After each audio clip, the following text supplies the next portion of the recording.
Tambahan pasien yang terpapar COVID-19 pada hari ini menurun dari hari sebelumnya, yakni sebanyak 132 orang. Tambahan ini membuat total pasien COVID-19 yang ditangani Bali hingga hari ini mencapai 16.012 orang. Dari angka tersebut, sebanyak 940 orang masih menjalani perawatan, 476 orang meninggal, dan 14.956 dinyatakan sembuh dari penyakit ini. Berdasarkan data dari Satgas Penanganan COVID-19 Provinsi Bali, tambahan pasien baru pada hari ini menurun dari hari sebelumnya. Jika pada Rabu kemarin, tambahan kasus terkonfirmasi sebanyak 145 orang, hari ini tambahan pasien baru dilaporkan sebanyak 132 orang.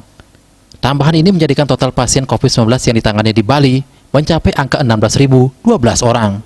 Selain tambahan pasien baru, hari ini juga dilaporkan pasien meninggal sebanyak 2 orang dan 101 pasien sembuh. Total pasien meninggal sebanyak 476 orang, ada 2,97% dari total kasus yang ditangani.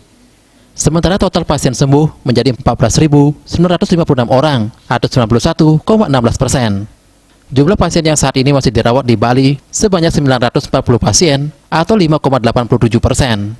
Mereka menjalani perawatan di sejumlah rumah sakit di Bali, serta dikarantina di sejumlah lokasi, seperti Bapelkesmas, Wisma Bima, UPD Nyedah, dan PPK Pering. Di pihak lain, walaupun vaksin sudah datang, bukan berarti abai terhadap protokol kesehatan.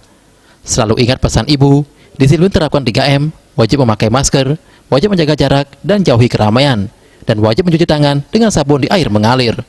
Dengan penerapan perilaku 3M, Indonesia segera terbebas virus corona, menuju Bali bangkit, dan Indonesia maju. Wartawan Bali Pos melaporkan.